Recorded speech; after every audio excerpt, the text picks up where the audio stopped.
Socavitre, le spécialiste de la menuiserie en aluminium, des volets roulants, des vitres et des rideaux métalliques. Tinella. Aza makany akafitsony, tongava malaky amin'ny magazay Baolay. Hello! Miaraka amin'ny Vaoliny. Afaka tsara ny tasy. Kely dia mandrotra be. Vaoliny. Mora sady mandaitra. Socavitre, Baolay, Vaoline, Université GSI, manolotra ho anao ny vaovao.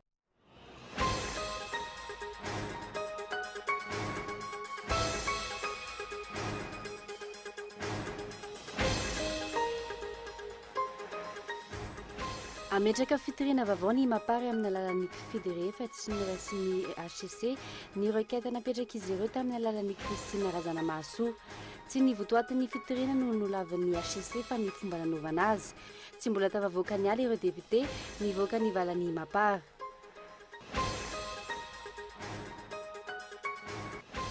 Tsy maintsy tanteraka amin'ity taona ity ny fividianana na isy na tsy ny famatsiam-bola vahiny, hoy ny ministry ny vola sy ny teti-bola Androany. Mitohatra ny délestage eto Antananarivo renivohitra hatrany amin'ny faritra adiny 20, ny délestage tany amin'ny faritra Morondava ary manodidina ny adiny 8 na 9 isan'andro ho an'ny faritra hafa tahaka ny Ambatondrazaka. Vaovaon'ny asa fanaovan-gazety hiakatra fitsarana ny fahadimy volana may ho avy izao ny filohan'ny lavitry ny mpanao gazety no talian'ny famoahana ao amin'ny gazety Basivava Gérard Akotinirina. Famoahana latsoratra miendrika fanalambaraka ny tompona andraikitra ao amin'ny kompania tsoloka iray no ny ampanganana ity orinasan-gazety ity. Any Indonésia, ny tanan'ny sain'ny mpanara-baovao ankehitriny ny ho avin'ny teratany frantsay Serge Atlaoui tsy niembotra ny fitsarana indonésiana mahalohany fiangaviana famindrapo atenain'ny fitondrana frantsay. Tsy maintsy hotofiry ny ity teratany frantsay voaeliky ny lalàna indonésiana noho ny fanondranana zava-mahadomelona ity. Ny atsipirana avetrany.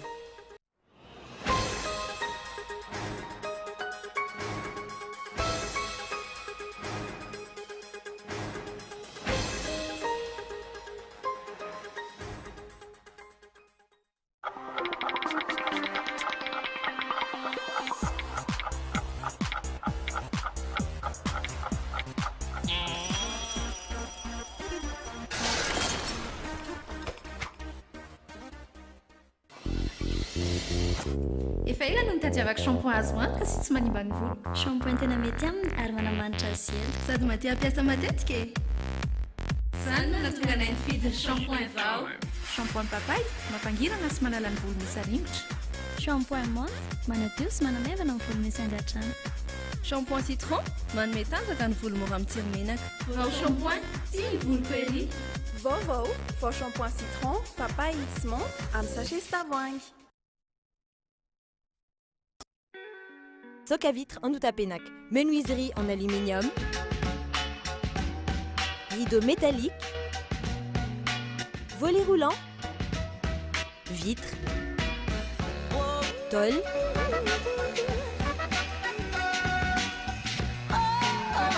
Socavitre en Outapenac, 020 22 682 28, 033 11 256 63, Socavitre en Outapenac, très sincèrement à votre service. Des nouvelles gammes de produits débarquent chez Baolay, où l'on en prend plein les yeux avec un très bon rapport qualité-prix. Smart TV Ultratech correspondront mieux à vos besoins et à votre budget. Des subwoofers top et de qualité dotée des meilleures fonctions à petit prix. Découvrez les meilleurs frigos du moment qui coïncident à vos attentes à prix hyper compétitif. Des superbes produits, rien que pour les femmes, se marient très bien avec tous les intérieurs. Baolay, toujours meilleur. Situé dans une nouvelle ville, GSI Bypass, Université pionnière d'Avarajan, vous propose 4 filières clés. Informatique de gestion, multimédia et communication, génie management du BTP, management des affaires. Inscription encore ouverte avec GSI ITOS. Téléphone 034 38 174 74. GSI Bypass, téléphone 033 17 689 34. GSI, un passeport pour l'avenir.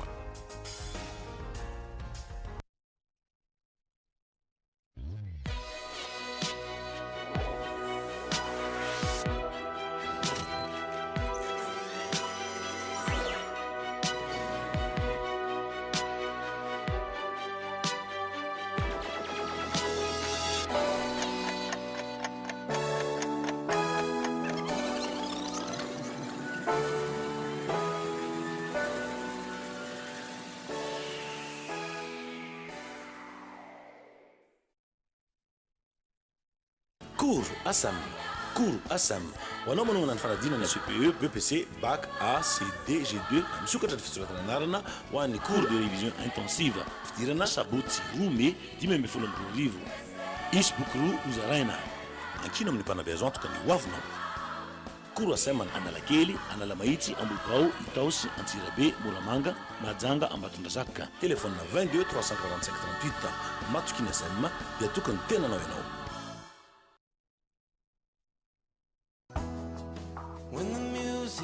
Ny Love Chapel International Madagascar dia manasanao amin'ny séminaire ny fahatsarana indrindra mitondra ny lohateny hoe ny dian'ny marina ny zoma 14 sy ny asabotsy 20 aprily amin'ny rora sasany sy ny alahady 20 aprily amin'ny 7 maraina ao amin'ny espace Mamory Ivato alohan'ny Radio Don Bosco Ivato aéroport. Vahiny torteny Dr Robert Akande filompanorina ny Rising Sun Ministries avy any Johannesburg, Afrique du Sud. If you are to choose, the Bible says choose wisdom. Pampiatsano pasteur Edi Agapera Besuel ny filopitarika ny Love Chapel International Madagascar. Atenin'Andriamanitra liony Juda avy eo amin'ny HVKL, Joseph Daf, Steny, isy bosy mamaim-pona ny zoma sasabotsy amin'ny 12 ka hatramin'ny 2 ary ny alahady maraina mienimora ka hatramin'ny 7 ora samy eo amin'ny assurance niavana 67 hectare. Antsory eto laharany reto raha mila fanazavana fanampiny anao.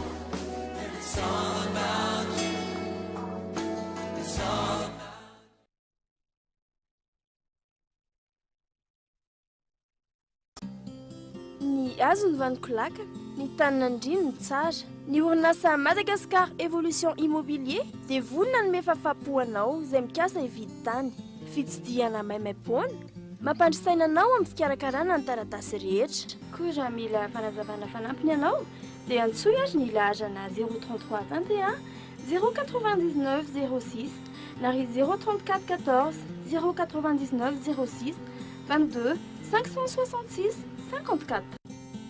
Madagascar Évolution Immobilier, un avenir sûr, investir, bâtir pour le futur.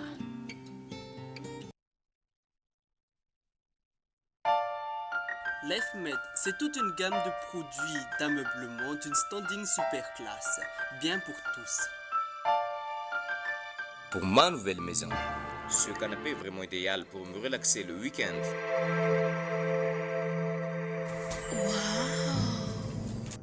C'est tout à fait mon goût. Non seulement c'est décoratif, en plus, je vais pouvoir préparer mes petits déjeuners pour toute ma famille.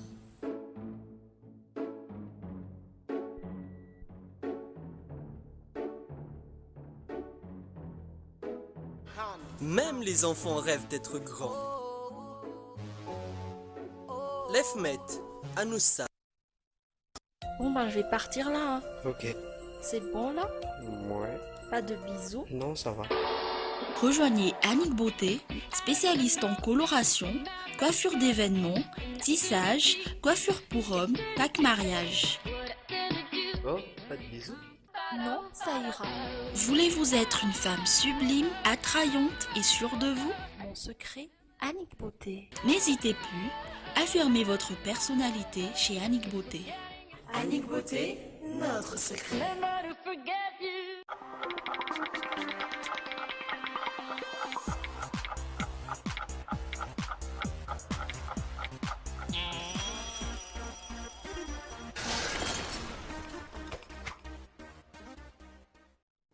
Ankehitriny ny tompo kilasy vavy tsy misaraka amin'ny fahitalavitra Kolo TV amin'izao takarivo izao miarabanao tonga sao tanatin'ny fampalamba avao manasanao ary anaraka izany hatramin'ny farany.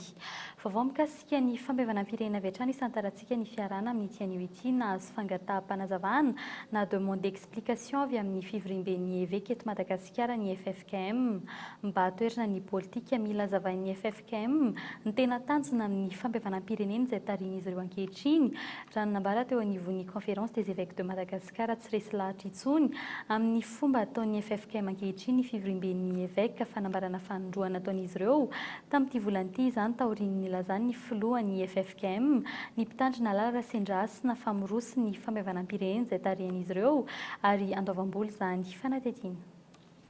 horaikitra ihany sa tsy ny fahabevanam-pirenena gazain'ny FFKM atao manomboka ny 27 ny volana avrilo avy izao. Mazava ny hevitry ny fiangonana katolika tamin'ny alalan'ny fiverimben'ny évêque omaly. Teboka telo nasongadin'ny évêque ary nofaritan'izy ireo fa aya mila azavaina. Voalohany, mifangaro ny politika sy ny fahabevanam-pirenena ary ny politika no misongadina, anjaran'ny FFKM ve ny manao izany? Faharoa, mitovy ve ny isan'ny solotenan'ny fiangonana amin'ireny dingana fampihavanana ireny? Fahatelo, tsara ny fandraisana antanana ny fahabevanam-pirenena fa tampoka ary sarotra kosa ny ahitana roetsy ariary amin'izao maitsoahatra izao, indrindra ho an'ny tantsaha nefa izy ireo ny tena vahoaka maro anisa ary tompony ny fampihavanana. Mitaky fanazavana, mitaky ny amoanany zavatra rehetra ho mangarahara ihany koa araka izany ny Conférence des évêques de Madagascar, mialohan'ny fiverimbe izay ho tanterahan'izy ireo ny 5 hatramin'ny 14 Meo avy izao, izay andinihana ny raharaham-pirenena. Mahita ny CEM fa mirona any amin'ny resaka politika loatra ny endriky ny fampihavanana tarihin'ny FFKM ankehitriny. Ny FFKM izay tsy manao politika raha ny fototra itsirony ary tokony hijanona ho elanelam-panahy ihany. Nokian'ny fiangonana katolika ihany koa ny fampandoavam-bola ny fampihavanam-pirenena, vola roetsy ariary izay sarotra ho an'ny sarambaben'ny malagasy ny ahita azy, indrindra fa amin'izao fotoana ny fahavaratra izao. Mazava ankehitriny fa tsy mitovy hevitra amin'ny mpitandrina lalala sendrasina filohan'ny FFKM ankehitriny ny filoham-piangonana sasany eo anivon'ny FFKM. Voaporofy amikoa izao fa tsy niarahana nanao na niarahana nanaiky ny fanambarana novakin'ny filohan'ny FJKM izay nanipika ny rosona amin'ny fiverimbe andoavam-bola roetsy ariary isaky ny vondrona indray anjara. Hevitry ny mpitandrina lalala sendrasina irery ve sanatria nambara fa faneho-kevitry ny FFKM iny noho izao ny zava-mitranga aty aoriana. Tsy maharesy lahatra na dia samy fiangonana aza ny momba ny hitondrana ny fampihavanam-pirenena. Vaovao efa niezahanay no fakavakaina teto amin'ny fampalam-baovaon'ny kolony mety hatongava ny fampihavanam-pirenena amin'ny endriny ankehitriny ho amin'ny fisaraham-bazany samy fiangonana noho ny resaka politika voizina sy arovan'ny sasany amin'ireo mpitarika izany. Efa natsidika teto ihany koa ny loza mitatao amin'ny fampifangaroan'ny mpanao politika sasany resaka maha-kristianina ary ny resaka politika. Voaporofy izany ankehitriny fa mizotra any amin'ny fisaraham-bazana fampihavanam-pirenena. Na tiana na tsy tiana nefa mizotra any amin'ny fialana andaharan'ny fiangonana katolika ireny karazana afatra sy fampiasehivana nataon'ny évêque ireny. Andrasana ny fandaminana sy ny fanazavana ofisialy entin'ny FFKM amin'ity faneho-kevitry ny fiangonam-be évêque ity.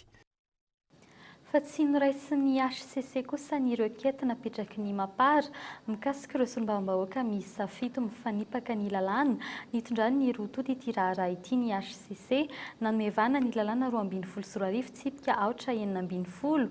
Ny mapara kosa nanomevana ny fitsipika anatiny mifehy ny solombavambahoaka na ny andininy fa 7 ametraka requête vaovao ny mapara amin'ny alalan'ny mpifitorak'izay ihany koa ny requête manaraka mikasika ny solombavambahoaka 20.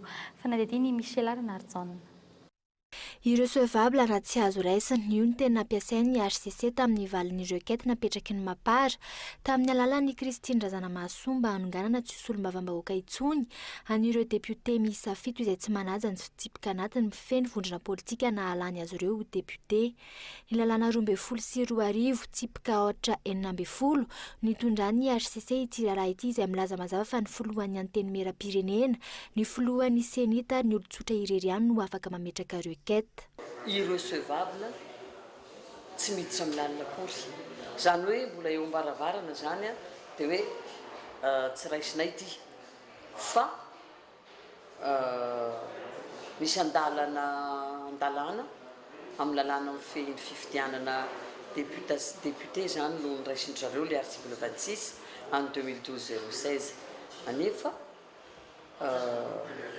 misy koa nefa tsy nijeren'ny HCC le andalana fa 7 farany amin'ny fitsipika anatin'ny Assemblée nationale dia tsy misakana anay zany mbola apiditra indray mandeha zahay any amin'ny autorité constitutionnelle amin'ny alalan'ny fitoriana ireo olona tsotra ao monina ao amin'ny circonscription ipetrahandreo solombavambahoaka reo. Arak'izany mifanipaka tanteraka ny hevitra eo amin'ny mapara sy ny HCC ny eo anivon'ny mapara izay milaza fa araky ny lalàna mifeny solombavambahoaka ao amin'ny artikla fa 7 ny filohan'ny antoko dia afaka mametraka izay requête izay.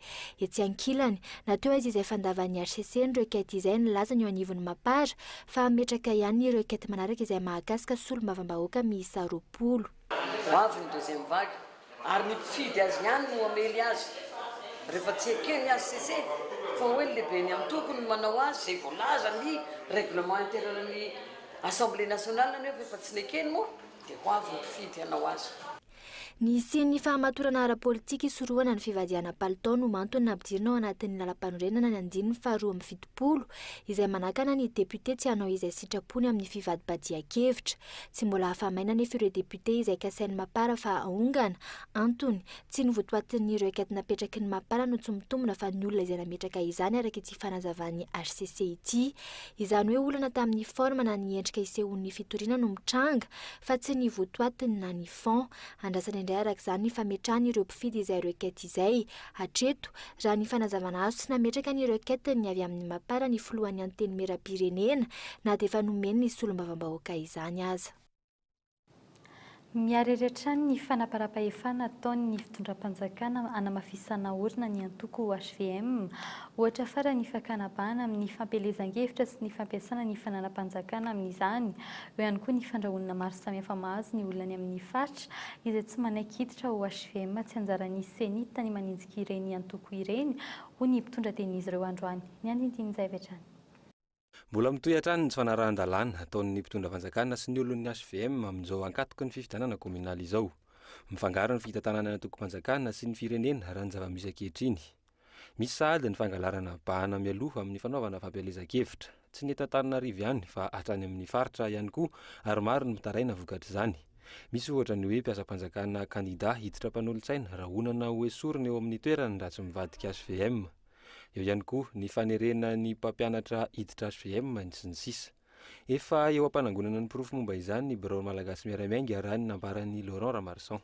Fa misy mihevitra fa avy ny atao daholo zany rehetra zany hoetin'le efa fomba fanao mahazatra teo aloha. Zany daholo moa zao no miverina satria reo zavatra ratsy rehetra zao no miverina eto amintsika ny sy firenena, reo zavatra niverina fe tokony ialana. Ka eo zany no hoe alaiva ny pirofo zay vonona ireo ekipa juridika na koa hoe ireo ekipa miandraikitra amin'izany ny mpahay lalàna eo anivon'ny malagasy miaramiainga miampy amin'ireo ekipa mpahay lalàna amin'ny aty amin'ny hoe Armada na ny Alliance Républicaine pour Madagascar. Manoloana ireo tsy fahatombanana rehetra ireo no mafisin'ny filohan'ny antoko maitso izay sady mpikambana ao amin'ny Armada na ny Alliance Républicaine pour Madagascar fa beta toko ny fanomanana ny fifidianana kominaly. Ny antson'ny fitondram-panjakana izy ireo arak'izany. Koatrany hoe tsy mahalavorary mihitsy ny fanomanana an'le izy amin'ny ara-panjakana fanaovana ny izy okitoto kanefa andrekina ny rafitra rehetra ny Repoblika Fahefatra dia mbola misy mihitsy zany le hoe aiza ho aiza natao hoe demokrasia ho an'le HVM. Zay ve zany ny tena hoe ifotony iainantsika an'le demokrasia ny faniliana dia ny fanaparana ny fahefana, fanaparana ny lalàna, fanaparana ny fomba fanao zay tsy mety amin'ny atao hoe égalité de traitement, égalité de chance. Etsakilany kosa tsy manana fahefana hitory ny senita hoy ny mpampakatenin'izy ireo androany. Miantso ny atoko politika anatitra ny atota taratasy fitoriana eny amin'ny fitsarana mahefa ihany koa izy ireo. Ny senita tsy manana fahefana andeha hanasa azy candidat hoe andeha anala azy anatsoaka azy andaharana anao disqualification zany fa ho an'ny candidat indrindrindrena zany ndreo le mpifaninana amindreo le candidat heverina fa mandika lalàna dia ny fanondratana fandrafetana ny fitoriana makany amin'ny fitsarana zany zay no lalana akaiky indrindra. Mbola manjavozava arak'izany ny hoaviny ity fifidianana kominaly ity, fifidianana izay sady tsy mbola tomombana ny resaka arabola, ny lalàna ihany koa etsakilany mbola tsy milamina. Izao indray dia miseho lany ny tsy fanarahan-dalàna ataon'ny mpitondra sy ny olon'ny antoko. Mampimetra-panontaniana ny hoe hitondra filaminana tokoa ve ny fifidianana ho vita eo?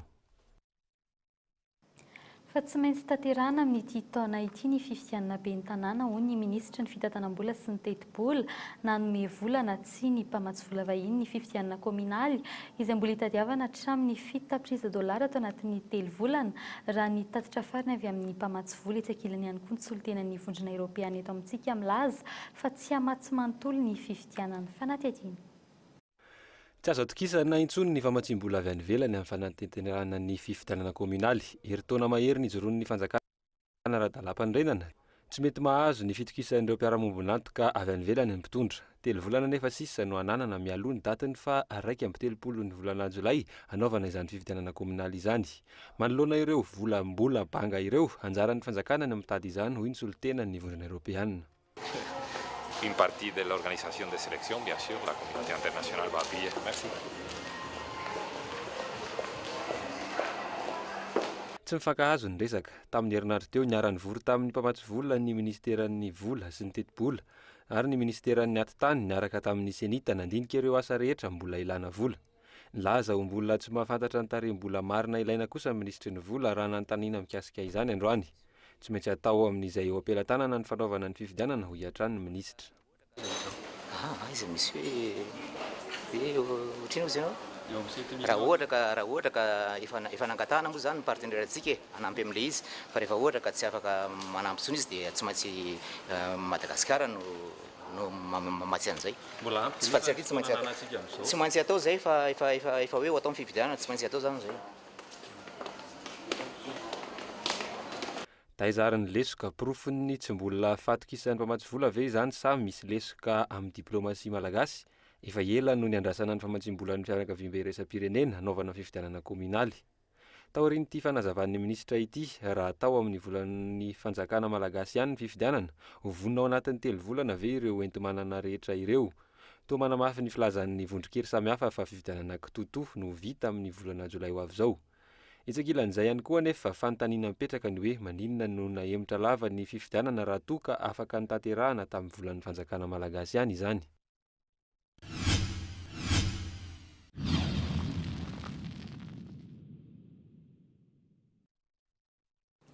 Vaovao ny asa fanaovan-gazety kosa indray hiakatra fitsarana ny 10 May ho avy izao ny talen'ny famoahana amin'ny gazety Basivava Gérard Rakotonirina, famoahana lahatsoratra miendrika fanalam-baraka sy fanohitohinana tompon'andraikitra ao amin'ny kompania Tsolika iray ny ampangana ity orinasa gazety ity. Valandresaka tamin'ny mpanao gazety navoaka an-dahatsoratra ny 4 Martsa 2024 mikasika ny andro izay ataon'ny vahiny amin'ny mpandrara malagasy. Tsy ny gazety Basivava ihany no namoaka io io, fa ny gazety rehetra nanana mpanao gazety nanatrika ilay valandresaka. Ny gazety Basivava ihany anefa hatreto no nampangaina.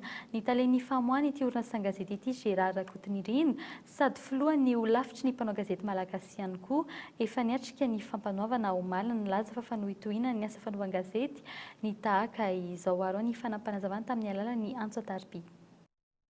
Kazaka président ordre mointilopeno directeur-ny gazety dia ina moa niendrika ataoko fa dia fahitako azy zany dia miendrika entrave à la liberté de presse. Isika nefa amin'izao fotoana izao mamora vola lalàna momba ny fifanserasera sy ny fampalalam-baovao code de communication izay zany initiateur de projet ary porteur de projet miaraka amin'ny ministera mpandanina ny lalàna vaovao isina fahalalàna ny asa fanaovan-gazety koa io. Fa famatsim-bola mitetina 7,700 tapitrisa euro no omeny ny vondrona Europeanina ny firenena malagasy tsy fantatra mazava ny fotoana ivoahan'ny vola ary miankina amin'ny laminasa sy ny fametrahana ny lara-pahamehan'ny governemanta no ahafantarana izany raha ny fanazavany ministry ny fitantanam-bola sy ny teti-bola androany. Ny fanampiana ny sehatra tsy miankina amin'ny alalan'ny fototra avitrasa kosa ny fanampiana hoentin'ny vondrona Europeanina anampiana ny toe-karena eto amin'ny fireneny. Fanadidiny Lili Rapiata. Miankina amin'ny tetikasa ataon'ny fanjakana ny fametrahana ny lara-pahamehana amin'ny asa, ny fitantanana mangarara ny volam-panjakana ny amoahana ny famatsim-bola mitetina 7,700 tapitrisa euro avy amin'ny vondrona Europeanina raha ny fanazavana. Hatreto miandry ny ezaka ataon'ny fitondram-panjakana amin'ireo fanarahana ireo fepetra ireo ny hanomezana ny famatsim-bola. Tsy mbola fantatra na izara firy ny fandaovana ny vola na raha oviana no hanomboka ny famoahana izany. Vita ao le programme, rehefa vita le programme prioritaire rehefa voarafitra tsara io dia vatsiana vola fotsiny arak'izay. Tsy hitako izay tena hoe problème hoe ahoana fa izy raha teo efa niteny dia efa io le vola efa vola ny vola io dia ho débloquena arakaraka ny ilana azy io. Tenenao masolo ministre tena Faiza mitantana fanampiana eo amin'ny fototra-avitrasa eo amin'ny fitaterana ny herinaratra ny tontolo iainana ireo no entin'ny vondrona Europeanina nampiana ny sehatra tsy miankina amin'ny fanarenana ny toe-karena malagasy. Anjaran'ny firenena malagasy soa mametraka ny lara-pahamehana raha ny fanazavany ity solitena ny vondrona Europeanina ity. Bon, l'Union européenne n'appuie pas avec des fonds de coopération directement le secteur privé. Ce qu'on essaie de faire, c'est avec des interventions, surtout en matière d'infrastructure, comme vous l'avez dit, en matière d'énergie, c'est de créer des conditions pour que le secteur privé à Madagascar puisse se développer. Hatreto tsy mbola mazava ny fampiasany voly io, mbola mipetraka ihany koa ny ayay amin'ny fitantanam-bola eto amin'ny firenena, antony mahela ny famoahana io famatsim-bola, mitetina 8,9 tapitrisa euro io raha tsy aivina, mitetina 5,7 tapitrisa dolara ny famatsiana ho an'ny Fed andiany faraky ambin'ny folo, ampiasaina ho an'ny taona 2024 hatramin'ny taona 2024.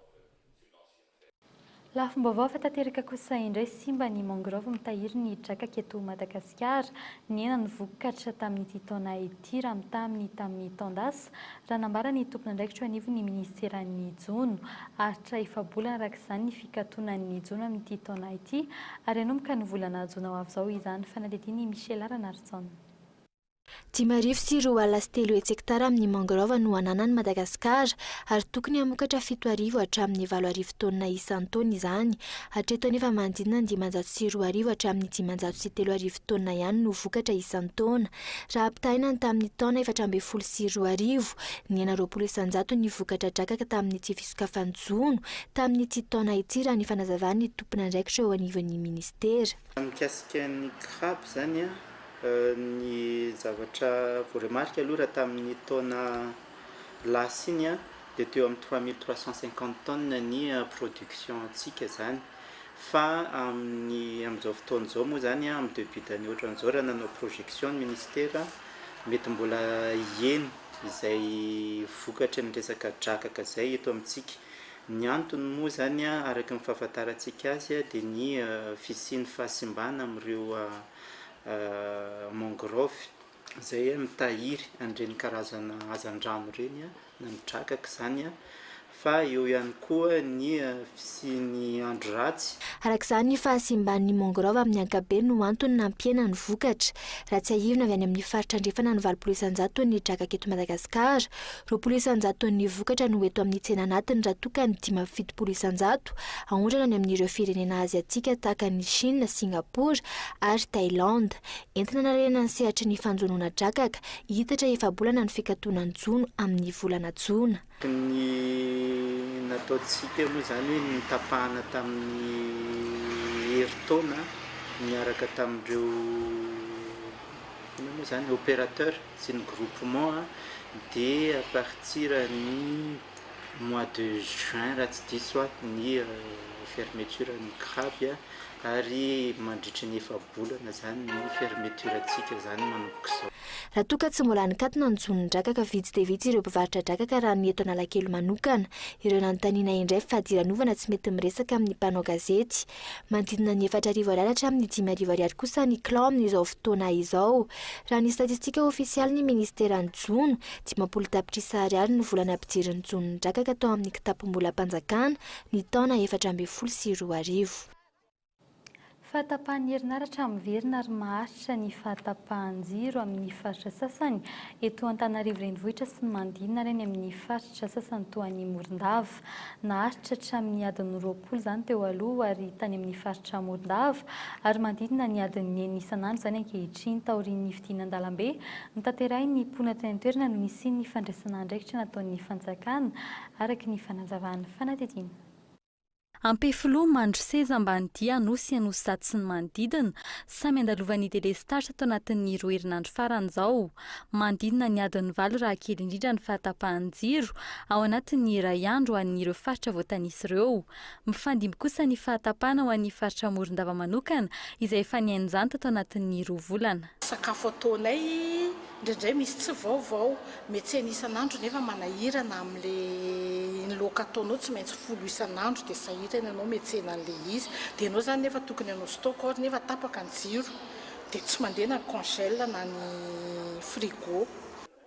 Ary izy tapaka amin'ny tena misy zavatra tena mikady misy zany misy tsy mandeha misy miraharaha satria le tsy afaka mandeha satria matetika ny zavatra amin'ny ampiasana amin'izao miankina amin'ny jiro efa ny tsisy zavatra izay tsy maintsy manararaotsy amin'ny fotoana mampandeha azy iny. Maharitra tapakandro ny fahatapahan'ny herinaratra ho an'ny ity faritra ity. Miodina ny fahatapahana amin'ny sektora tsirairay.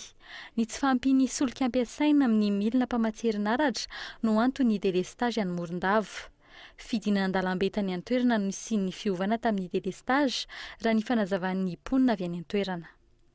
Ny zany rehefa misy zavamiseo dia misy dénonciation zany nataony tamin'ny voalohany misy namana mpana politika sasany tao mapara zany tarika olona anao ilatsaka an-dalambe.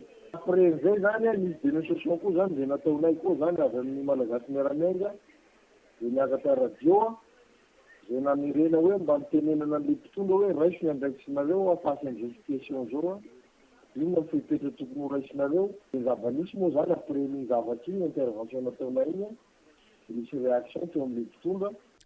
Lokaloka ny ministeran'ny angovo ny ampienany délestage ny zava-misy mbola mitohy izany na eto an-drenivohitra ny amin'ny faritra hatramin'ny asa fiariana indrindra ho an'ny mponany amin'ny faritra no voatotohina. Fa tsy antoka mahery ny 500 ohatra no iainan'ny mpandraharaha amin'ny hazan-dranomasina any amin'ny faritra Morondava raha ny fanazavan'ny solombavambahoaka avy any an-toerana.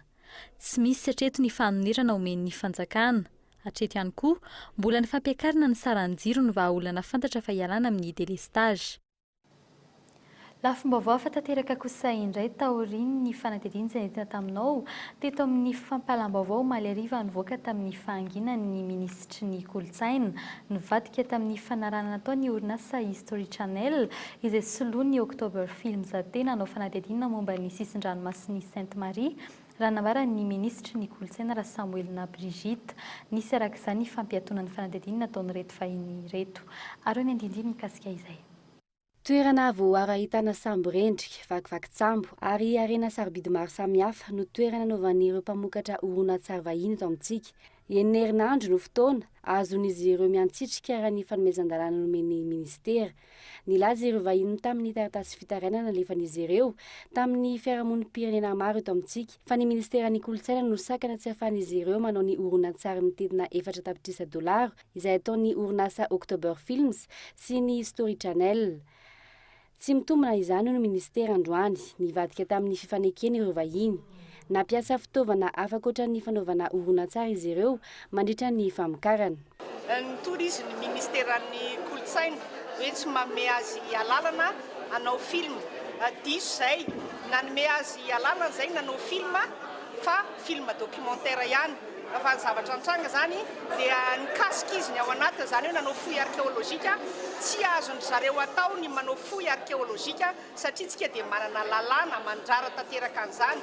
Ary ny any amin'ny UNESCO tsika koa ny ratifian'ny convention en 2001 tsy napetraka tsika tany amin'ny UNESCO. Ny UNESCO koa dia voafehan'ny lalàna ny UNESCO tsika hoe tsy maintsy miaro ny patrimoine culturel subaquatique. Arak'izany tsy marina ny filazana fananindry ary nitaky vola ny tompony andraikitra sasany tao amin'ny ministeran'ny kolotsaina mba hitohizan'ny famokarana horonan-tsary izay tokony ataon'ireo orinasa vahiny raha ny fanazavana teto. Tsy marina ihany koa ny filazana fa tsy nanome archéologue ny ministera. Tsy misy ny sazy nomena ny ireto mpikarika ireto raha ny nambaran'ny ministeran'ny kolotsaina sy ny vaky ny fifanarahana no namafisina ho ihany izy. Efa niteny tamin'ny zareo zay hoe azony atao ihany manao an'le film satria zay ny fanarahana hatramin'ny voalohany fa nikitikitika dia tsy azony atao mihitsy na inona zay le fepetra hoe fangatahan zareo ikitika ao anatin'le patrimoine zany dia lavinay tanteraka lavinay marindrano. Raha kitihan zareo io efa taona maro tao anatiny tao fikitiana riny hoe mety mapotika an'io e. Ary raha ohatra koa tsy maintsy ikitika ihany dia tsy maintsy vonona zany ny trano amprimana an'ireo, ny trano hitehirizana an'ireo, ny trano tsy apotika an'ireo, ny document rehetrarehetra ho azo ny archive rehetrarehetra ho azo ny tanora sy ny zanaka mapara zataona any arinany mbola hita ny tantaran'io fa tsy hoe alaina fotsiny eo dia avela fotsiny fatany eo potika tsy misy dia maty le tantara. Zay nge lena tokonareo hoe tantarantsika ne io e ary tokony masarika aro antsika. Mipetraka ny fanontaniana arak'izany hoe manina no tsy enjehana amin'ny ady eloka be vava ireto olona nanjika lalàna ireto, manina no mbola mahazo fahazon-dalana anoho ny asa famokarana ireto vahiny ireto nefa voalaza fa nivadika tamin'ny fifanarahana.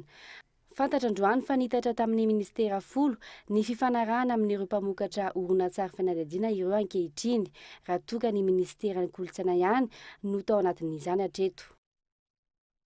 tsy misy asa ratsy fa ny fanajana azy no zava-dehibe ary mety avelona ny zava-drehetra rehefa fifotorana sy hajaina. Mpivarotra kafe iray mandehandeha no nilaza izany taminay mpanao gazety tamin'ity androany ity.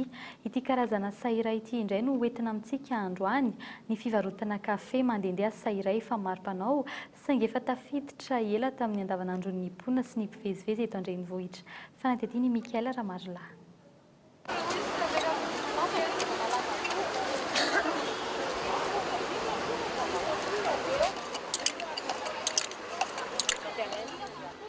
Manomboka amin'ny 10 ora maraina ity raim-pianakaviana iray ity no mivarotra kafe mamonjy ireo mpiasa sy ireo izay mikarakara taratasy ety amin'ny fitsarana.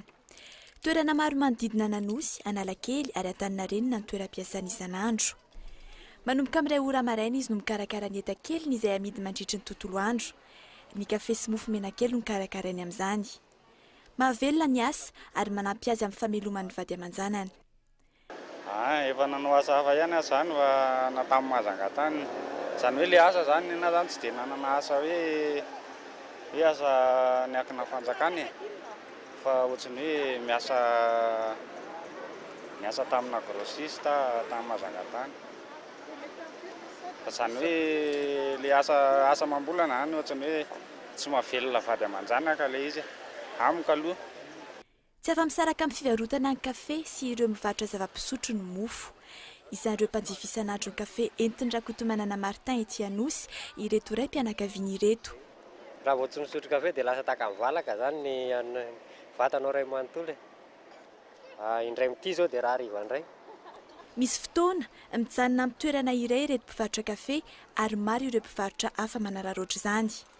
Ny fivarotana mokary sy mofogasy no ataon'ity raim-pianakaviana ity isa-maraina ary mampandeha tsena ny fisian'ny mpivarotra kafe. Ie, ka tsy mandeha io raha tsy miaraka amin'ny kafe ihany, zay tsy maintsy manatonana ny kafeko. Mofogasy ny kafe zany tsy maintsy miaraka foana. Ie, satria zay zavatra ilain'io. Kafe 7.20 litatra isan'andro no tsy maintsy atao ary manodidina Nanosy, Analakely, Antaninarenina no ivarotan'izay. Mampiditra 4,1 ariary izy amin'izany. Ariary zato ny kafe misy ronono ary mahalany kafe 700 kopy isan'andro izy amin'izany. Kolotsaina misaona ny tontolon'ny horonan-tsary malagasy nodimandry Omalialy miketaka na iketaka razafimisa izay mbola tanora amin'ity sehatra ity isan'ny tanora tamin'ny mpanatosisa horonan-tsary malagasy iketaka risan'ny mbola sangany amin'izay fanatosisana horonan-tsary malagasy izay tamin'ny hetsika RFC andian'ny fahavalo no nandresany anjara voalohany rizon toy izao ka tafiditra amin'ny horonan-tsary 12 mifaninana amin'ity RFC andian'ny fahavolo ity Her Little Piece of Heaven na anjara paradisa io no horonan-tsary no vokariny tamin'ity RFC andian'ny fahavolo ity izay atolotra ny mpijery etsy amin'ny Garosoarano amin'izao fotoana izao. Fanampanazavana. Ketaka razafimisa fantatra amin'ilay endrika feno tsikitsiky sy tia mifandray amin'olona. Tsy iza fa ilay tovovavy sangany amin'ny fanatotosana horonan-tsary teto Madagasikara. Nandray anjara voalohany izy tamin'ny hetsika RFC andian'ny fahavalo, niaraka tamin'ilay horonan-tsary mitondra ny lohateny hoe Fashion Victime. Mpilalao ihany koa izy tamin'ny fotoana io ary nahazo ny loka meilleure interprétation féminine. Nandray anjara fanindroan-dray izy tamin'ny RFC tamin'ny taona 2012 tamin'ny alalan'ny horonan-tsary mitondra ny lohateny hoe Eroge.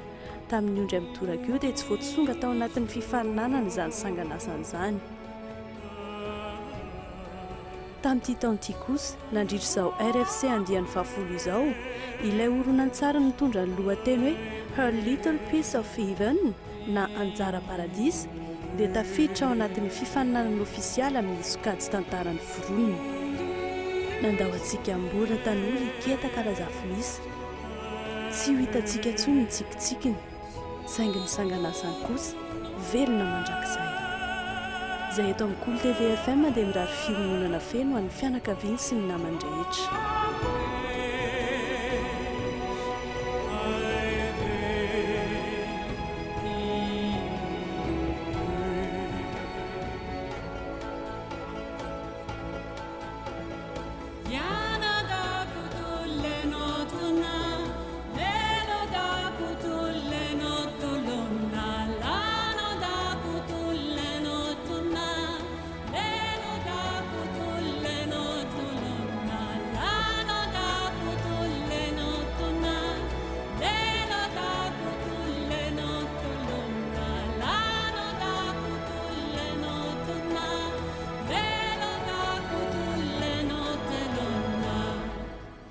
mampisaotra anareo.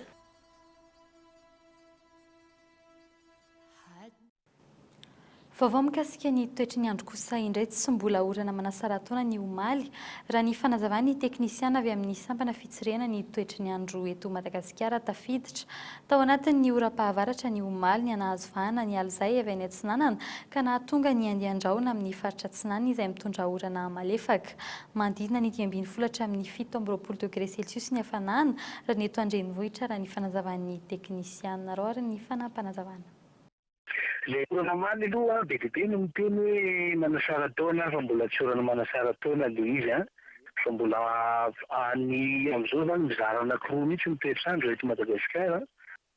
En fait zany nyrosakorana zao androany izay ny prévoit fa malheureusement tsy misy fa manomboka androany zany farany fa maina indray manomboka rapitso Antananarivo manokana.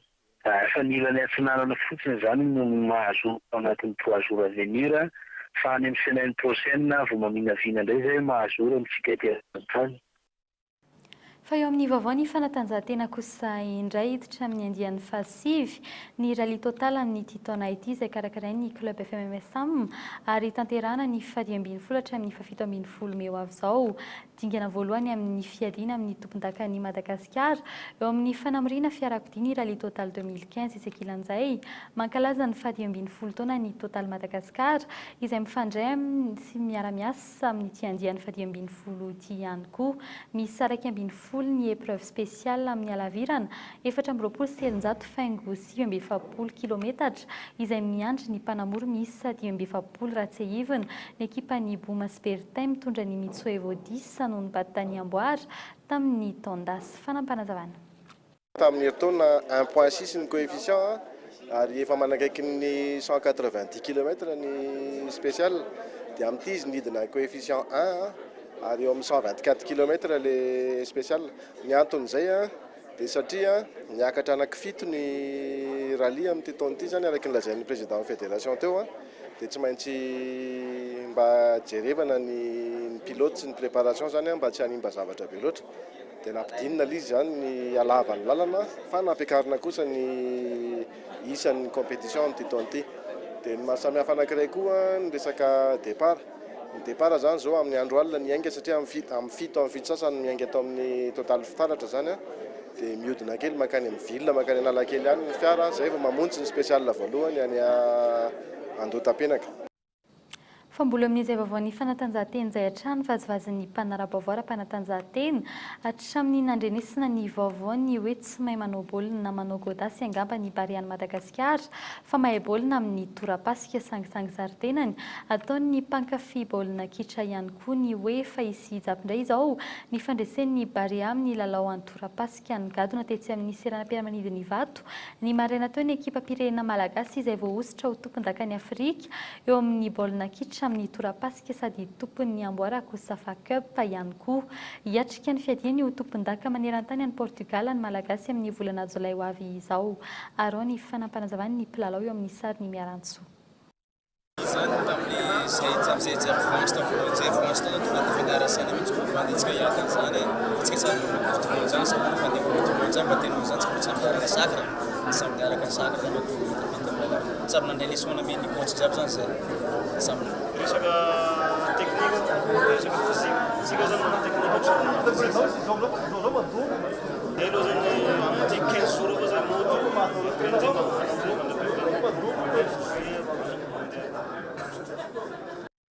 Any Indonésia kosa indray mitana anisan'ny mpanarabaovao ankehitriny ho avy ilay teratany Frantsay Serge Atlaoui tsy niemitra ny fitsarana indonésiana mahalona ny fiangaviana famindrapo antenainy ny fitondrana Frantsay niemitra aorian'ny conférence de Bandung kanefa ny fampiarana ny lalàna amonoana n'ity teratany Frantsay ity izay vao eloka ho faty noho ny resaka zava-mahadomelina mahery vaika.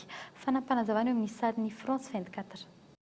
afaka herinandro vitsy no ampiarana andidy famonoana Serge Atlaoui teratany Frantsay raika amin'ny 20 taona rehefa notazonina ponja nanomboka tamin'ny taona 2024 tany Indonezia. Voaeloko faty noho ny fanondrana zava-mahadomelina raha ny loharanom-baovao azo avy amin'ireo mpanao gazety vahiny mety ny alahady izao no anaovana izany. Raha ny lalàna 2 andro mialohan'ny fampiarana andidy no ampahafantarana ny voaeloko ny fehim-potoana amonoana azy, tsy isy kosa ny famitsorakely-ka ho azy. Ho ny filoham-pirenena Indoneziana ary tsy niova tamin'ny heviny ity farany efa mambolana maromaro izao. Ny lavy ny fitsarana omaly kosa ny fandravana didina petrany ratsy ivina fanondranana antsokosoko zava-mahadomelina miala ao Indonezia makany ivelany no nanameloana azy ho faty. Olona 7 hafa ihany koa ny voaroroa niaraka tamin'ny tirara ity. Raha ny zava-misy ankehitriny na emitra ity fehim-potoana ampiarana ny famonoana azy ity no ny fisian'ilay fionam-beny Bandung any Jakarta Indonezia izay ahitan'ireo filoham-panjakana afrikanina avy ety amin'ny firenena 20 izay tsy farana raha tsy ny farany herinandro izao.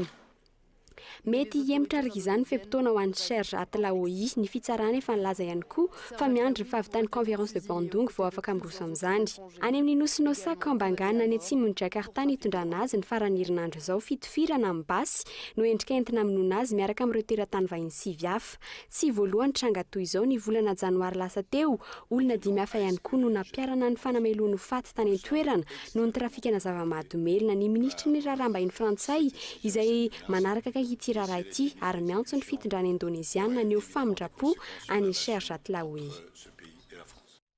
Ametraka requête vaovao amin'ny alalan'ny mpifidy ny mapara rehefa tson'iray sy ny HCC ny requête napetraka izy ireo mikasika ny solombavam-bahoaka misy safidy izay voalaza fa nany. Tsy maintsy tanteraka amin'ity taona ity ny fifidianana na isy na tsy ny famatsiam-bola vahiny ho ny ministry ny fitantanam-bola sy ny teti-bola. Vaovao ny asa fanaovan-gazety hiakatra fitsarana ny 5 eo avy izao ny talen'ny famoahany gazety Basivava Gérard Rakotonirina rehefa voalaza fa namoaka lahatsoratra miendrika fanaram-baraka sy fanohitohinana tompona andraikitra ao amina kompania tsolika iray ary farany misaona ny tontolo ny horonan-tsary malagasy no tomandry omaly alina iketa karazafy misy sampanatotosa horonan-tsary malagasy. Dia izay ihany koa no entina mamarina ny fampahalam-baovao tamin'ity anio ity. Saorina hatrany ianao nanaraka izany hatramin'ny farany veloma tompoko.